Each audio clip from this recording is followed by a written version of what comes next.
వెతలు తీరును, కృపలు దొరుకును, సాటి లేనిది యేసుని నామం. యేసునామమే మధురం, మదిలో తలచిన ధన్యం. యేసునామమే మధురం. ప్రభువు నందు ప్రియ దేవుని బిడ్డలారా, యేసుక్రీస్తు వారి శుభనామంన వందనాలు. దేవుడు మిమ్మల్ని దీవించాలని, ఆశీర్వదించాలని, పరలోకమందు దేవుని చిత్తము నెరవేరుచున్నలాగన భూమి మీద మన జీవితాల్లో దేవుని చిత్తం నెరవేరాలని నేను ప్రార్థిస్తున్నాను.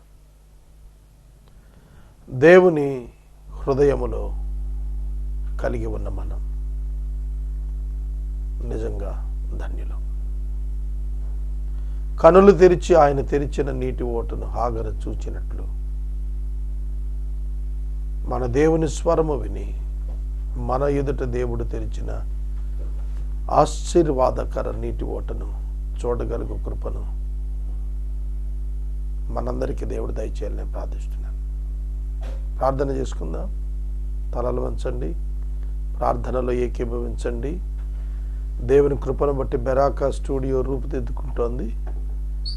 మీరు కూడా భాగస్థులు కండి. మమ్మల్ని మిక్కిలిగా ప్రేమిస్తున్న మా ప్రియ పరలోకపు తండ్రి, మీకు వందనాలు, స్తోత్రాలు. దేవా, నన్ను నిర్మాణము చేయుము అని అడుగుతున్నాను. నన్ను కట్టుము అని ప్రాధేయపడుతున్నాను. Lord build me, Lord build me, Lord build the image of your son in my life. సహాయం చేయండి. మా ప్రేక్షకులను దీవించమని, వారి లోపములు, వారి కొరతలు తీర్చమని, నీపై ఆనుకునే మనసు దయచేయమని,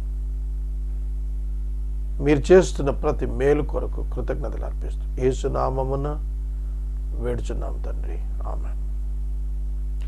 ప్రియమైన దేవుని బిడ్డలారా, పరిశుద్ధుడైన పౌలు గారు తిమోతి గారికి వ్రాసిన మొదటి పత్రిక 5వ అధ్యాయము.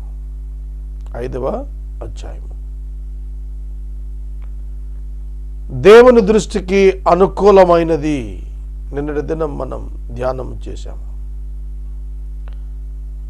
నేటి వాక్య ధ్యానమున 5వ వచనం నుండి చదువుకుందాం. అయితే నిజముగా అనాథ అయిన విధవరాలు ఏకాకి అయి ఉండి దేవుని మీదనే తన నిరీక్షణ ఉంచుకొని విజ్ఞాపనల యందు, ప్రార్థనల యందు రేయింబగళ్ళు నిలకడగా ఉంటుంది. సుఖభోగముల యందు ప్రవర్తించున్నది బ్రతుకుచు ఉండి చచ్చినదైనట్లుగా ఉంటుంది. వారు నిందారహితులై ఉండేటట్లు ఇలాగున ఆజ్ఞాపించుము. వారు నిందారహితులై ఉండినట్లు ఇలాగున ఆజ్ఞాపించుము. ఎవడైనను స్వకీయులను, విశేషము తన ఇంటి వారిని సంరక్షింపకపోయిన ఎడల వాడు విశ్వాస త్యాగము చేసిన వాడై అవిశ్వాసి కన్నా చెడ్డవాడై ఉండును. పరిశుద్ధుడైన పౌలు యేసుక్రీస్తు వారి యొక్క సంఘములో నివసిస్తున్న వ్యక్తుల యొక్క జీవితాలు ఎలా ఉండాలో రాస్తున్నాడు. ఒక స్త్రీ విధవరాలు కావాలని తానెన్నడూ కోరుకోదు. మనకి భారత సాంప్రదాయంలో పుణ్యస్త్రీ అని అంటారు. పుణ్యస్త్రీగా పోవాలి అనే ఆశ, విధవరాలుగా కాదు, పుణ్యస్త్రీగా పోవాలని మా ఆశ అంటారు. అంటే అర్థం ఏంటంటే తాను తన భర్త బ్రతికి ఉండగా చనిపోవాలని కోరుకుంటుందట పుణ్యస్త్రీ. విధవరాలు అంటే భర్త చనిపోయిన ఆవిడని విధవరాలంట. భర్త చనిపోకముందు చనిపోయిన పుణ్యస్త్రీ అంటారు. ఈ వర్డ్ కంపారిజన్ ఒకసారి చూడండి, ఎంత డిస్క్రిమినేషన్గా అనిపిస్తుందో. పుణ్యస్త్రీ అంటే ఏంటి? పుణ్యం చేసుకుంటే భర్త కంటే ముందు చచ్చిపోతారా? Discrimination among the women. ఇది పట్టించుకోకూడదు, గౌరవించనక్కర్లేంది ఈ ఆలోచన. విధవరాలు అంటే the women lost everything, unfortunate. It's wrong. ఎవరి చేతిలో ఏముంది చెప్పండి? పసుపు పారాణి ఆరకుండానే నవవధువు విధవరాలైపోతుంది. ఆమె చేతిలో ఏముంది? ఒక మహిళ ఎప్పుడు విధవరాలవుతుంది ఎవరికి తెలుసు? ఆవిడ చేసుకునేది ఏముంది అందులో? యాక్సిడెంట్స్ ద్వారా భర్తలు చనిపోతున్నారు.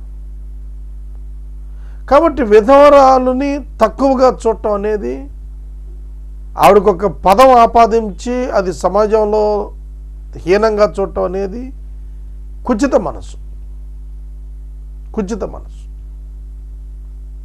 ఇరుక్కు మనసు. అది మంచిది కాదు. అయితే నిజముగా అనాథ అయిన విధవరాలు ఏకాకే ఉండి దేవుని మీదనే తన నిరీక్షణ ఉంచుకొని విజ్ఞాపనల యందు ప్రార్థన యందు రేయింబగలు నిలకడగా ఉంటాం. ఇక్కడ క్వాలిటీ చెప్పేశాడు. She who is truly a widow, left all alone, ఎవ్వరు లేనిదిగా, భర్తను పోగొట్టుకున్నదిగా, ఒంటరైనటువంటిదిగా, నిజముగా అవసరతలో ఉన్నటువంటి సహోదరిగా ఎవరైతే ఉన్నారో వాళ్ళు she has set her hope on God and continues in supplications and prayers night and day. ఒక నమ్మకమైనటువంటి విధవరాలు, అనాథ అయినటువంటి విధవరాలు ఏ విధంగా ఉంటుందట? supplications and prayers all the day and the night, and set her mind and focus on God alone. విధవరాలు దేవునిపై ఆధారపడి సంపూర్ణ సమయాన్ని ప్రార్థనలో గడుపుతుంది అని అన్నాడు. She makes her life pleasing to God. ఆమె తన జీవితాన్ని దేవునికి అనుకూలమైనదిగా, ఆనందదాయకంగా మార్చుకుంటుంది. దేవుడు ఆమె పట్ల ప్రత్యేక శ్రద్ధ కనపరుస్తాడు. మరొక రకం ఉన్నది, అది సుఖభోగములు యందు ప్రవర్తించున్నది, బ్రతుకుచూ ఉండియు చచ్చునదై ఉండును. బ్రతుకుచూ ఉన్నటువంటిది కానంట చచ్చిందంట.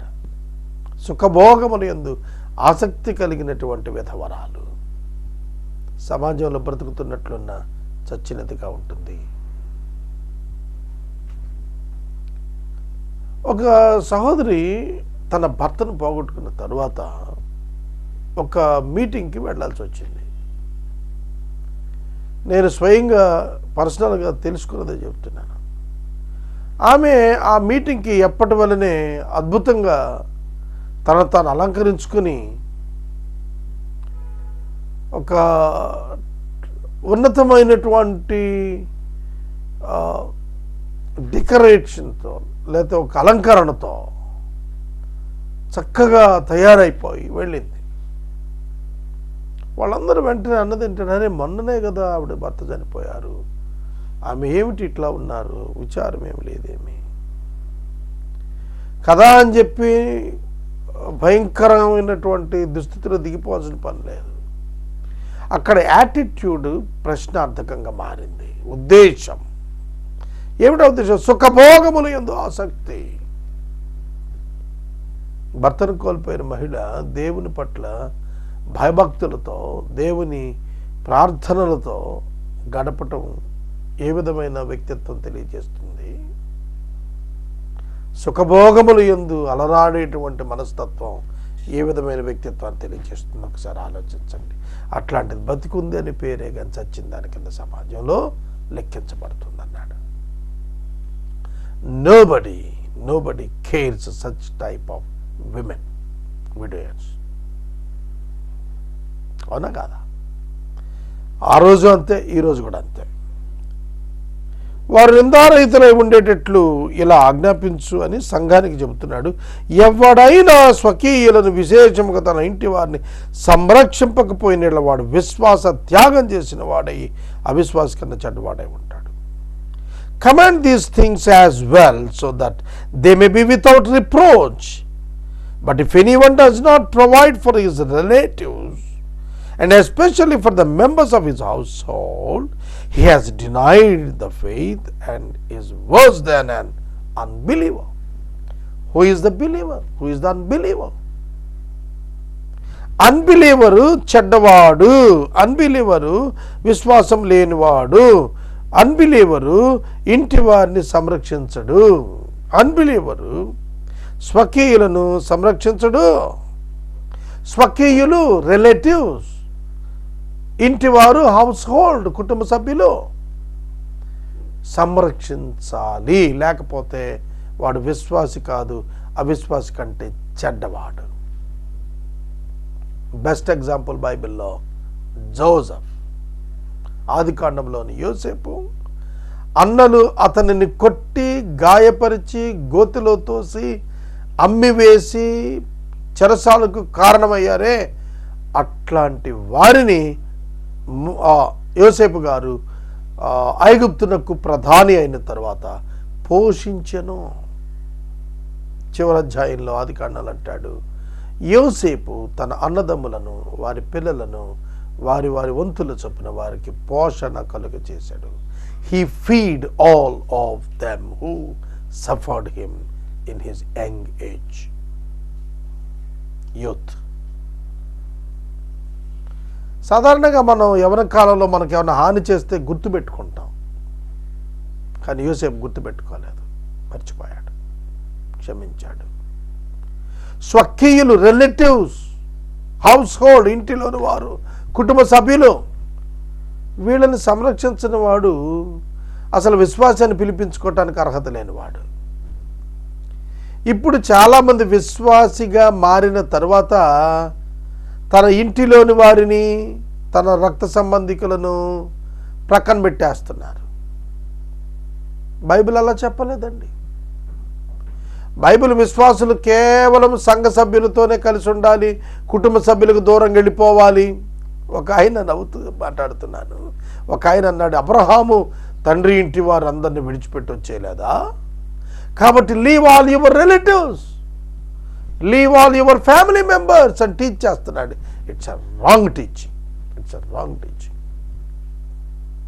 అది తప్పుడు బాధ. రిలేటివ్స్ని ఫ్యామిలీ మెంబర్స్ని నెగ్లెక్ట్ చేసి ఫీడ్ చేయకుండా గాలికి వదిలేస్తే అది విశ్వాసం అనుకుంటే ఎట్లా? అందుకే సన్యాసి జీవితాన్ని బైబిల్ ప్రోత్సహించలేదు, వివాహాన్ని నిషేధించటాన్ని ఖండించాడు. అందుకనే పౌలు తిమోతికి రాస్తున్నప్పుడు ఈ అబద్ధ బోధకులు ఉన్నారే వాళ్ళు వివాహాన్ని నిషేధిస్తారన్నాడు. దేవుడు కుటుంబాలను కోరుకున్నాడు, సన్యాసులను కాదు. వివాహాన్ని నిషేధించిన వారిని కాదు దేవుడు కోరింది, వివాహము కోరి ఉన్నాడు దేవుడు. స్త్రీ పురుషులనుగా చేశాడు. పురుషులుగానే చేసేయచ్చుగా మనుషులందరినీ, స్త్రీ పురుషులుగా చేశాడు. స్త్రీ పురుషుల నుండే సంతానాన్ని తీసుకొచ్చాడు. సన్యాసిగా మిగిలిపోతే ఎట్లా? కాబట్టి సన్యాసిగా ఉండటానికి దేవుడు నిన్ను పిలవలేదు, బంధువులందరినీ విసర్జించడానికి దేవుడు నిన్ను పిలవలేదు, శరీరాన్ని గాయపరచుకోవటానికి దేవుడు నిన్ను పిలవలేదు. నీ దేవుని గుర్తెరుగు ముందు. ఎవరెవరో చెప్పిన మాట ఎందుకు నమ్ముతావు? చాలామంది వివాహం నిషేధించుకొని మేము ఇలాగి ఉండిపోతామండి, సెలిబసీ, మేము వివాహం చేసుకోకుండా ఇట్లాగే ఉండిపోతామండి. దేవుని ప్రణాళిక వివాహంలో నెరవేరుతుంది. రక్త సంబంధికులను విడిచిపెట్టేయటం. దేవుని సేవకుడు రక్త సంబంధికులను శ్రద్ధ తీసుకోవద్దా? ఇవాళ రక్త సంబంధికులు అనేక మంది రక్షణ పొందిన వాళ్ళు ఆ విధంగానే ఉండిపోతున్నారు. నీవు వాళ్ళని సరిగా ప్రేమించకపోతే, సంరక్షించకపోతే, పాలించకపోతే, వారిని పోషించకపోతే నువ్వు విశ్వాసివి కాదు, అవిశ్వాసి కంటే చెడ్డోడివి.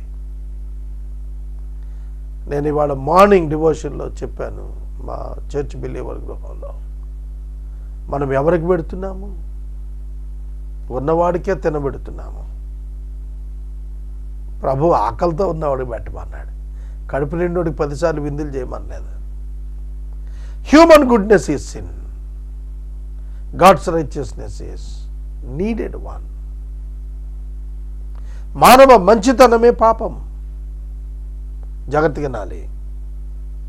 దేవుని నీతి ఆమోదయోగ్యం. మానవుడు తన దృష్టికి మంచి అనుకుంటున్న దానిలోనే దేవుని నీతిని విస్మరించి పాపం చేస్తున్నాడు. People always wants to do the good rather than the righteousness. దేవుని దృష్టికి నీతి అయినది చేయాలి, నీ దృష్టికి మంచి అనుకున్నది కాదు.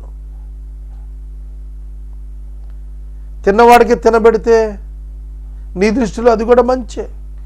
ఒక ఆయన జస్టిఫై చేశాడు, అందరికీ ఆకలి ఉంటుంది కదండి, ఎవరి ఆకలి తీర్చినా కూడా అన్నదానమే అవుతుందండి. దేవుడు అది ప్రమోట్ చేయలేదు. ఆహారం లేని వానికి ఆహారం ఇమ్మన్నాడు. కోటీశ్వరుని కూర్చోబెట్టి భోజనం పెట్టి నేను అన్నదానం చేశానండి అంటే నువ్వు ఖర్చు పెడితే సరిపోయిందా? అది ఎవరికి రీచ్ అయింది? కాబట్టి మనం గమనించాల్సింది ఏంటంటే రిలేటివ్స్, రక్త సంబంధికులు ముఖం తిప్పకూడదన్నాడు. రక్త సంబంధికులకి ఇవాళ ఎంతమంది రక్త సంబంధికులకు ముఖం తిప్పుతున్నారు. వాళ్ళు ఇంకా ప్రభులోకి రాలేదండి, వాళ్ళు ఇంకా పాపం మానలేదండి, వాళ్ళు ఇంకా సినిమాలు మానలేదండి, వాళ్ళు ఇంకా త్రాగుడు మానలేదండి, వాళ్ళు ఇంకా లోకంలోనే ఉన్నారండి, వాళ్ళు ఇంకా దేవుడి దగ్గర రాలేదండి, వాళ్ళు ఇంకా మారు మనసు పొందలేదండి, వాళ్ళు ఇంకా విగ్రహాలు ఉన్నారండి, నా బంధువులేనండి, నేను వాళ్ళని వదిలేశానండి. Is it God pleases? Is it the way to please the God? ప్రత్యేకించబడాలి, ప్రేమించాలి. ప్రత్యేకించబడాలి, ప్రేమించాలి, పోషించాలి, ప్రేమించాలి. వారి పాపంతో నీవు కలిసిపోకూడదు, కానీ వారిని ప్రేమించాల్సింది. It's your responsibility. It's your responsibility. లేకపోతే అవిశ్వాస కంటే చెడ్డోడు నువ్వు. చెప్పాను కదా, యోసేపు చెడ్డవారిని ప్రేమించాడు, కుటుంబ సభ్యులే. మార్పు లేని వారిని ప్రేమించాడు, కుటుంబ సభ్యులే. కుటుంబ సభ్యులే వ్యతిరేకంగా ఉన్నారు, ప్రేమించాడు, పోషించాడు, కుటుంబ సభ్యులు కనుక, రక్త సంబంధికులు కనుక. Best example Joseph of Genesis. మనం కూడా రక్త సంబంధికులను ప్రేమించాలి. నీ రక్త సంబంధికుడు ఆహారం లేకుండా ఉన్నాడా? ఆహారం ఇవ్వాలి. నాకు తెలిసి 2 బ్రదర్స్ ఉన్నారు ఒక జనరేషన్లో. ఒకడు చితికిపోయాడు, పాడైపోయాడు, ఎవరి కాలంలో వ్యసనాల చేత చాలా డిటోరియేట్ అయిపోయింది అతని జీవితం, హెల్త్ అంతా కూడా. మరొకడు ధనవంతుడు అయిపోయాడు, సౌఖ్యంగా ఉన్నాడు, సంతోషం. అయితే దీనుడైన తన సహోదరుని వైపు తల త్రిప్పని వాడు, అతని వర్షిప్ దేవుడు అంగీకరించడు, అతని ప్రేయర్స్ దేవుడు అంగీకరించడు. God never likes that kind of person. దేవుడికి అట్లాంటి ఇష్టం ఉండదు. నీ సహోదరుని ప్రేమించకుండా నీ దేవుణ్ణి ప్రేమిస్తున్నానని చెప్తే నువ్వు అబద్ధికుడివి. కనిపిస్తున్న నీ సహోదరుడు, ఆపదలో ఉన్న నీ సహోదరుడు, సమృద్ధిలో ఉన్న నీవు కష్టములో ఉన్న నీ సహోదరుని వైపు చూడకపోతే నువ్వు అవిశ్వాసి కంటే చెడ్డవాడివి. ఇంకో బెస్ట్ ఎగ్జాంపుల్, ఇవాళ మార్నింగ్ నా డివోషన్లో రూతు గ్రంథం చదువుకున్నాను. నేను యెషయా గ్రంథం చదివాను, 1 గంట ప్రసంగం చేశాను, రూతు గ్రంథం చదివాను. ఆ రూతు గ్రంథంలో బోయజు మోయాబీయురాలైన రూతును ఆదరించినట్లుగా కనపడుతుంది. షీఈ్ ఎ ఫారినర్, అన్యురాలు. అయితే ప్రేమించద్దా? ఆదుకోవద్దా? ఆహారం పెట్టద్దా? రూతు ఫారినర్ కదా, maybe her skin tint maybe different. ఇప్పుడు మన దేశంలో వేరే దేశస్తులతో గుర్తుపట్టేస్తాం కదా, జపాన్ వాళ్ళు వచ్చిన, అమెరికా వాళ్ళు వచ్చిన కదా, ఆఫ్రికా వాళ్ళు వచ్చిన, తెలిసిపోద్ది మనకు. అట్లాగే ఒకడు గుర్తుపట్టి ఉంటాడు. అడిగాడు, ఎవరు అమ్మాయి? ఆమె ఎవరిది అని అడిగాడు. who is that woman and whom she belongs to. ఎవరికైనా భార్యన ఏమిటి ఆవిడ, ఎందుకు ఇక్కడ ఉంది? ఆవిడ నయోమి కోడలు, భర్త చనిపోతే వచ్చింది, మోయాబీరాలు, ఇక్కడ వచ్చింది. ఏం చేస్తుంది ఇక్కడ? బోయజు అబ్జర్వ్ చేశాడు రూతుని. తన అత్తగారి కొరకు కష్టపడుతోంది. వృద్ధురాలైన అత్తగారికి భర్త చనిపోయిన తర్వాత ఏ కోడలైనా అన్నం పెడుతుందండి? ఏ కోడలైనా అన్నం పెడుతుంది వాళ్ళ? భర్త చచ్చిపోయినటువంటి భార్య తన భర్త తల్లి యొక్క పోషణ కొరకు కూలికెళ్తుందా? ముసల్దాన్ని గాలికి వదిలేసి వెళ్ళిపోతారు. ఇవాళ భర్త బ్రతికుంటేనే తల్లిని చూడాలి. ఆ భర్త తల్లిని, భర్త చచ్చిపోయిన తల్లిని ఎవడు చూస్తాడండి? కానీ ఆమె మోయాబు నుండి వచ్చింది.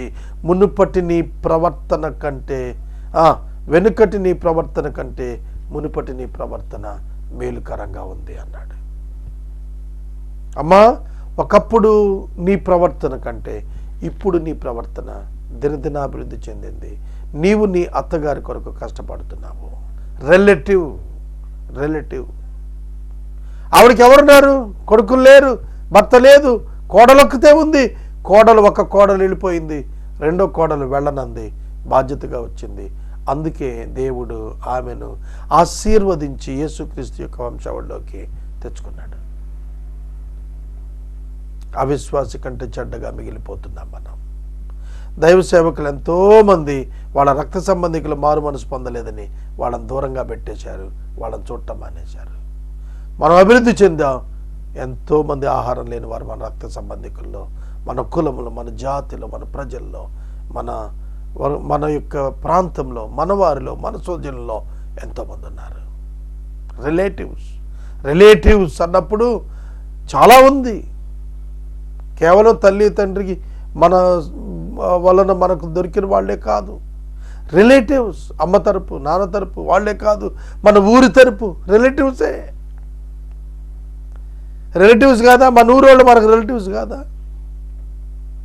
ఒక మాటలో చెప్పాలంటే all the human race are relatives. ఒక తల్లి నుండి ఇచ్చిన వాళ్ళం. ఒకటికి అన్నం లేకపోతే నువ్వెట్లా? అంబానీ కూతురు పెళ్ళి చూసాము, పారేసిన ఇస్తరాకుల దగ్గర అడుక్కుంటున్న ప్రజలని చూస్తున్నాము. Wear is the human dignity in India? ఒక మానవునికి ఎక్కడ డిగ్నిటీ దొరుకుతుంది అక్కడ దేవుడు సంతోషిస్తాడు. అందుకని అన్నాడు, ఎవడైతే తన సొంత ఇంటి వారిని సరిగా చూడడో వాడు అవిశ్వాసి కంటే చెడ్డోడు అన్నాడు. అవిశ్వాసే బెటర్ కదండి. తల్లిదండ్రిని బాగా చూసుకుంటున్నాడు. నువ్వు విశ్వాసి అయ్యండి తల్లిదండ్రులు వదిలేయటం ఏంటి? నువ్వు విశ్వాసి అయిన కోడలు అయ్యండి అత్తమామను పంపేయటం ఏంటి? పేరుకి విశ్వాసివి, పేరు బైబిల్ పేరు, ఘనమైన వివాహం జరిగింది, చాలా ఉన్నత పదవిలో ఉన్నావు, బాగా సంపాదించావు, అత్తమామకు అన్నం పెట్టవు, అత్తమామకు వస్త్రం ఇయ్యవు, అత్తమామను పట్టించుకోవు. What kind of believer you are?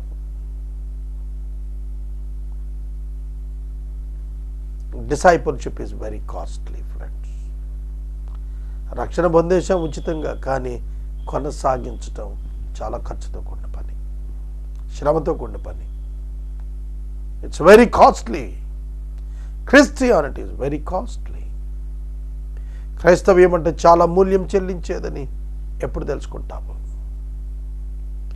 స్వకీయులను, విశేషంగా ఇంటి వారిని, అమ్మ, నాన్న, అక్క, చెల్లి, అన్న, తమ్ముడు. కయీను నీ తమ్ముడైన హేబేలు ఎక్కడ?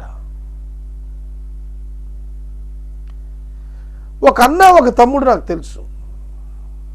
ఒకరింటిలో ఒకరు నిద్ర చేసి 50 ఏళ్ళు అయింది. What kind of brothers they are? ఒకడి ముఖం ఒకడు చూసుకుని ఒకడితో ఒకడు కూర్చుని మాట్లాడుకుని ఎంతకాలం అయింది? అనేక మంది అక్క చెల్లెళ్ళు ఇవాళ అలా ఉన్నారు. వాళ్ళలో పాస్టర్లు కూడా ఉన్నారు. చెడ్డవాళ్ళ కంటే చెడ్డవాళ్ళు అయ్యా మీరు. Love your family members, love your relatives, love your neighbours. అదే ధర్మశాస్త్రం. నీ పొరుగువాడిని ప్రేమించు. పొరుగువాడి వరకు ఎందుకులే, ముందు ఇంట్లో వాడిని ప్రేమించు. Love your family members. అక్క చెల్లితో మాట్లాడేంతకాలం, చెల్లి అక్కతో మాట్లాడేంతకాలం. Bible is the best book of examples of great relationships. Elizabeth గర్భవతిగా ఉంది. మరియా గర్భవతిగా ఉన్న ఎలిజబెత్కి హెల్ప్ చేయటానికి వెళ్ళింది. అప్పటికే మరియా గర్భవతిగా ఉన్నది. నా ప్రభువు యొక్క తల్లి నా యొద్దకు వచ్చుటకు ఏమి సంభవించింది అని చెప్పి ఎలిజబెత్ గారు పాట పాడింది. ఎలిజబెత్ గర్భములో ఉన్నటువంటి శిశువు మరియను చూచినప్పుడు గంతులు వేశాడని రాసింది. ఇవాళ ఎవరు వెళుతున్నారండి? ఒక ఆవిడ గర్భవతిగా ఉంది, మా చెల్లి గర్భవతిగా ఉంది, మా బంధువు గర్భవతిగా ఉంది, మా సమీప బంధువు గర్భవతిగా ఉంది, వెళదాము చూద్దాము. క్రిస్టియన్స్లో ఏమైపోయింది ఈ ప్రేమ? క్రైస్తవులారా, మీ మధ్య ప్రేమ ఏమైపోయింది? ఓ 10 రోజులు వెళ్ళి ఆమెకి హెల్ప్ చేద్దాం, ప్రసవ దినాలు దగ్గరికి వస్తున్నాయి, let me go and help her. ఒక వారం సెలవు పెట్టుకొని మా అక్కనో చెల్లినో ఎవరో ఉన్నారు వాళ్ళ దగ్గర ఉందాం, కొంచెం చూద్దాం, వాళ్ళకి ఏమి ఇష్టమో చేసిద్దాం. Where is the Christianity? క్రైస్తవం ఏమంటే తెల్లగుడ్డలు కాదు, క్రైస్తవం ఏమంటే మెడలో సిలువ కాదు, క్రైస్తవం ఏమంటే ఆదివారం గుడికి వెళ్ళటం మాత్రమే కాదు. క్రైస్తవం ఏమంటే ప్రేమ, బాధ్యత, love and responsibility. Love and responsibility. If you are not responsible, you are not a Christian. యేసుక్రీస్తు ప్రభు సిలువ మీద కూడా తల్లిని యోహానుకు అప్పగించి చనిపోయాడు. యేసుక్రీస్తు ప్రభు సిలువ మీద తన తల్లిని యోహానుకు అప్పగించి చనిపోయాడు. Responsible son. Are you responsible son? ఇవాళ ఒక తల్లిదండ్రులు నాతో అన్నారు, మా బిడ్డ మాతో మాట్లాడటం లేదండి, మా మీద అరిచి వెళ్ళిపోయాడు, ఏమయ్యాడో చెప్పటం లేదు, ఎలా ఉన్నాడో చెప్పటం లేదు, ఏం తిన్నాడో చెప్పటం లేదు, మమ్మల్ని తృణీకరించాడు, మమ్మల్ని విసర్జించాడు, మమ్మల్ని త్రోసిపుచ్చాడు, మాకు రెస్పాండ్ అవ్వటం లేదు, మా ఫోన్లు ఎత్తటం లేదు. What kind of believer he is? He is baptized one. That son is baptized. What is the use of his faith in Christ? Shameless, shameful, very shameful. నేను ముగిస్తున్నానండి. నువ్వు విశ్వాసమని చెప్పుకుంటే ప్రేమ, బాధ్యత కలిగి బ్రతుకు. ప్రార్థన. మమ్మల్ని మిక్కిలిగా ప్రేమిస్తున్న తండ్రి, వందనాలు, స్తోత్రాలు. Lord, teach me how to teach. బోధించుట నాకు నేర్పండి. నా ప్రార్థనకు జవాబు ఇవ్వండి. నిన్ను పోలి బోధించగలిగిన బోధకుడు లేడు. నిన్ను వెంబడించు బోధకునిగా నన్ను చేయండి. మా ప్రేక్షకులను ఆశీర్వదించండి. యేసు నామాన్ని అడుగుచున్నాం తండ్రి, ఆమేన్. తండ్రి అయిన దేవుని ప్రేమ, కుమారుడిని యేసయ్య కృప, పరిశుద్ధాత్మ దేవుని యొక్క అన్యోన్య సహవాసం సదాకాలం మనందరికీ తోడైనను గాక. ఆమేన్.